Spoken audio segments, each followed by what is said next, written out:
September 17. And I Malinaw. promise po to Gorgie and everyone from Star Talk na kayo po ang unang makakaalam.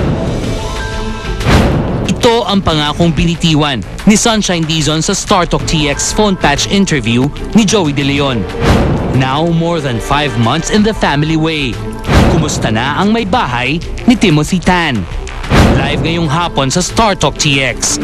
Sunshine Dizon. And true to her word, ito, sasabihin na niya for the first time dito sa Star Talk, Sunshine Dizon Tan. On the phone? Sunshine? Hello? Sunshine? Hello? Sunshine, Butch. Hi, Tito Bot. Oo. Good afternoon. Thank you for fulfilling your promise dito kaya sa Star Talk. Ngayon, gusto namin malaman, kailan ka nagpa-ultrasound? Ay, true to my word and very up to date si Tito Siyempre. Gorgie. Called me yesterday. Actually, kakauwi ko lang from the clinic. Tumawag si Tito Gorgie. Sabi ko, Tito Gorgie, ang ganda ng timing mo. Sabi niya, alam mo na ba yung gender? Sabi ko, oo. So, we're having a baby girl. Baby girl, okay. Opo. Kumusta man ang kondisyon nung sa ultrasound? Anong status ng baby sa womb? Actually, what I had yesterday was a congenital scanning. So, they checked already the brain, the heart, yung fingers, lahat. I'm very happy, thank God. Normal, healthy baby girl. Thank you. Sobrang ang galing, Tito Butch, kasi pag nakita mo from the screen, no, yung fingers niya, ang haba, yung paa niya, ang haba, yung legs. Tapos, nakakatawa pa nga kasi showbiz ata yung anak ko. Kasi pag bumabaliktad siya, sasabihin ng doctor, parang, galawin natin ng konti para humarap. Haharap din sa ulit. Tapos, Obedient. oo, bukaka siya ng bukaka. Pinapakita niya talaga yung gender niya. Kasi, normally daw, pag ganun, mahirap tignan kung girl or boy. Yung akin, pinakita niya talagang girl na siya. Naku, dapat mag-artista kasi cooperative. Naku, pero... Oo nga, sa showbiz ata tong anak ko. Teka, happy naman kayo. Were you really expecting a baby girl?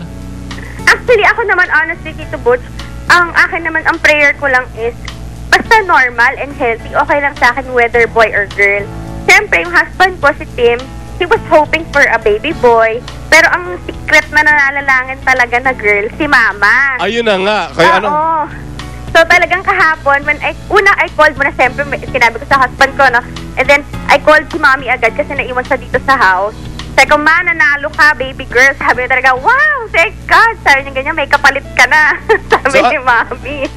Sunshine, Tapos, ano ang pangalang ibibigay nyo sa ating baby girl na cooperative? actually, I'm thinking, I really like the name Eloise. What? It's a French name, and I think the meaning is fun. What's the name again? Hindi ko masyado... pronunciation, hindi ako marunong magsalita nun. Eloise. Eloise. Yes, Eloise. Okay. It's a French name. Ang ibig sabihin po niya is sun. Okay. As in araw. So, yun, I'm thinking, Sunshine kasi. Sana yung name na yan, pero we're not yet sure pa. Naku, anyway, naku, talagang alagaan mo si Eloise. Naku, and congratulations to you and Timothy and syempre kay Mami Dorothy na rin. Thank you, Tito Boy. Maraming salamat and Merry Christmas. Merry Talagang Christmas to all of Merry you ang there. Christmas nyo. Thank you po. Okay, salamat. Sunshine Dizon Alright. Tan. At naku, ito naman, hindi ko alam kung magiging merry ang kanilang Christmas dahil si Mark Eras at Nadia Montenegro, naku, humarap kay Lolit Solis kanina lamang at si Lolit uminit ang ulo. Naku, abangan nyo ang mainit at tagpong yan at naganap backstage kanina lamang. Mamaya at Annabel Raman, naku, teka, mainitin ang ulo niya. Naku, may pasubali kung patatawarin niya ang alagang si Heart Evangelista na umalis sa kanyang poder sa pagbabalik ng Star Talk. Salamat, Flores.